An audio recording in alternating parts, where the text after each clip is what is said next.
In this video, we will just explore how can we use our maximum likelihood formula for predicting the probabilities. So first point we'll observe, so maximum likelihood hypothesis is the one that minimizes the sum of square errors over the training examples. We have seen this in our previous video. So we have derived the formula and proved that maximum likelihood hypothesis is that kind of hypothesis where it minimizes the square difference between expected value and predicted value.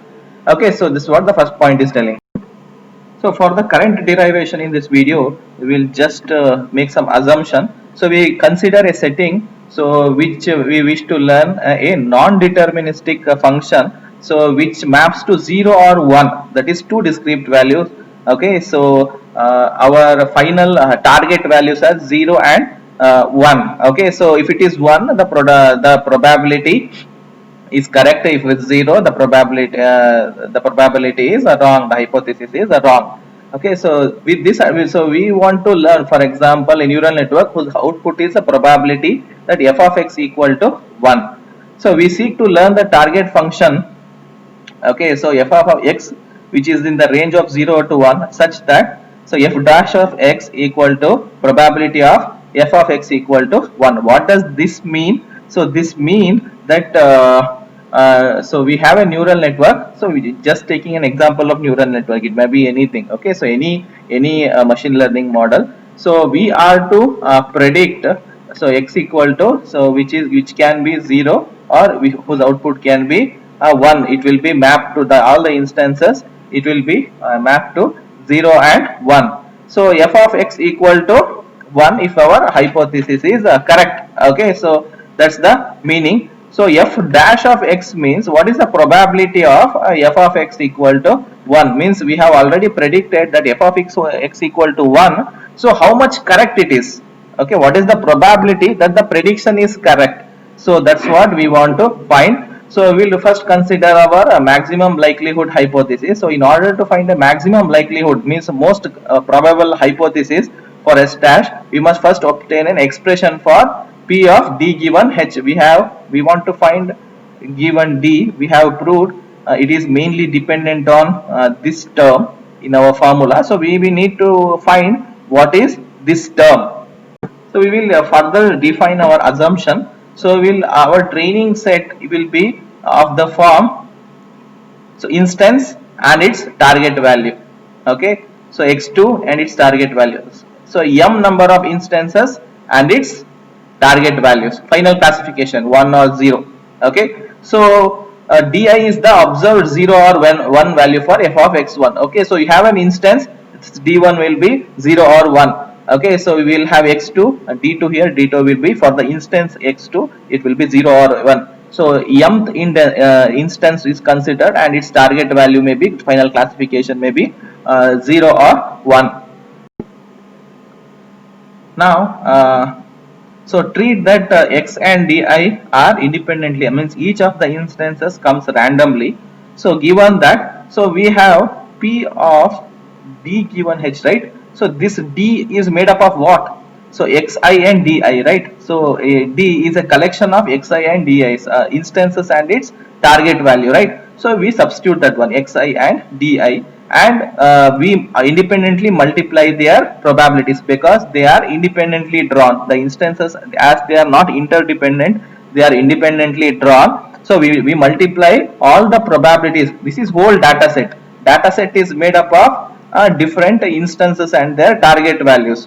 So to find the probability of correctness for maximum likelihood for whole data set, so we multiply, we assume that these instances are independent of each other. So we find the probabilities for each instance inside the data set and multiply them. Okay, and multiply them. So this is a multiplication symbol. Okay, so a continuous multiplication symbol. So we substitute d by xi and di because this is instance, data set is made up of its instance and its target value for given h. Now observe this formula. Okay, so probability of a and b for conjunction of two events a and b. So this is the formula, this one we will use here. Okay, so this is a, this is b. Okay, so this is a, this is b. We apply the formula. So p of b given a, so p of b given a, so we have this one. Okay, multiplied by p of a, multiplied by probability of a. So we have applied, so this formula. Okay, this formula, so you directly can remember this one, because that's enough. So we further do consider what is the probability of di h given h for xi for observing di equal to 1 for the instance xi, means for a given instance. Okay, so what can be target value? Target value can be 0 and target value can be 1. Okay, so our x this always maps to 0 or 1 we have given, right? So what do? We consider the setting where the target value is observed as 1. Okay, so if the probability target value observed of 1 is, then the probability will be equal to h of x of I. Okay, h of x of I, so it will be the probability will be the same of the prediction. So that's what we put here. Okay, so if not, then the probability is ultimately all sum of all probabilities 1, right? So some probability of h of x of I is assigned, so the remaining will be 1 minus h of x of I. So if the di equal to 1, some h of x of I probability we will get. So if di equal to 0, if the target value is mapped to 0, the other side of the probabilities, that is 1 minus h of x of I we will get. So that's what we substitute for our formula. So this probability of d given hi, this first and second term. So we substitute that one here, we substitute the formula. Okay, so then we apply the log so that the power can be come to the left. Okay, so this will be the final formula. Okay, so we don't have any problems on this, so you should just know how to write a final answer. Okay, so make sure that you write all these this one is easy, so this one is easy. Okay, so till here you can write and remember this one. Okay, so this one you can remember as much as possible. This one final answer you remember. So till here it is easy to remember, not a difficult one. If you write it down one time, so you can remember. Okay, so this will be the formula for maximum likelihood for predicting probabilities.